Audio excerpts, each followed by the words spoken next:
un poivron coupé, un oignon coupé, des fines herbes coupées, du gingembre coupé, du paprika, du sel, du poivre, du gingembre, du cumin, du curcumin et puis de la harissa.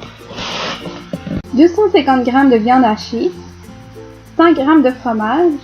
On va mettre de l'huile dans le poêle et ajouter l'oignon qui va se caraméliser pendant une dizaine de minutes.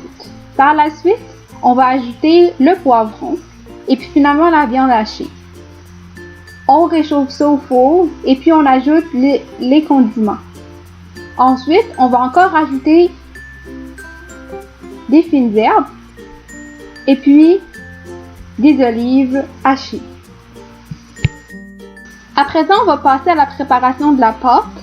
On a besoin de sel, on a besoin de poudre à pâte pour le pain, on a besoin de poudre à pâte pour les gâteaux, du lait en poudre et puis du beurre ramolli à la température de la pièce.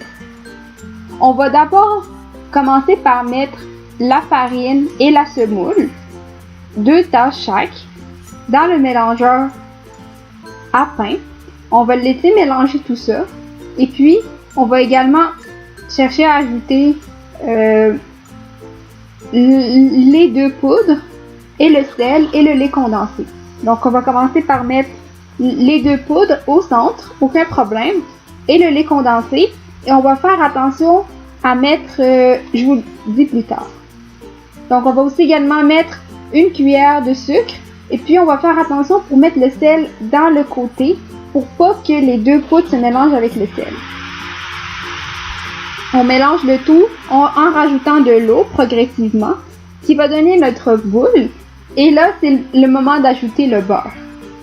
Donc ça va prendre à peu près 5 minutes à mélanger le beurre avec la pâte.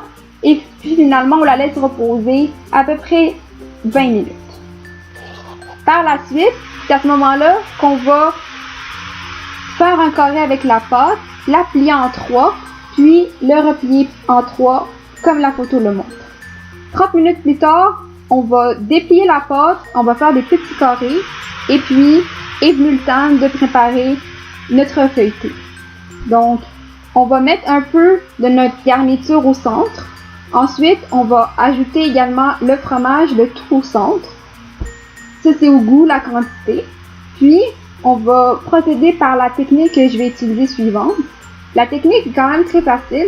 Dans le fond, vous allez utiliser les 2 coins aux extrémités, vous les attachez ensemble, puis vous allez chercher les 2 autres coins, qui vous pesez pour qu'ils se collent les 4 coins ensemble.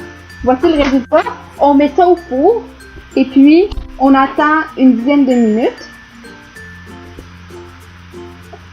Du haut, puis du bas par la suite. Voici le résultat final. C'est très appétissant, c'est excellent. J'espère que vous allez apprécier le résultat.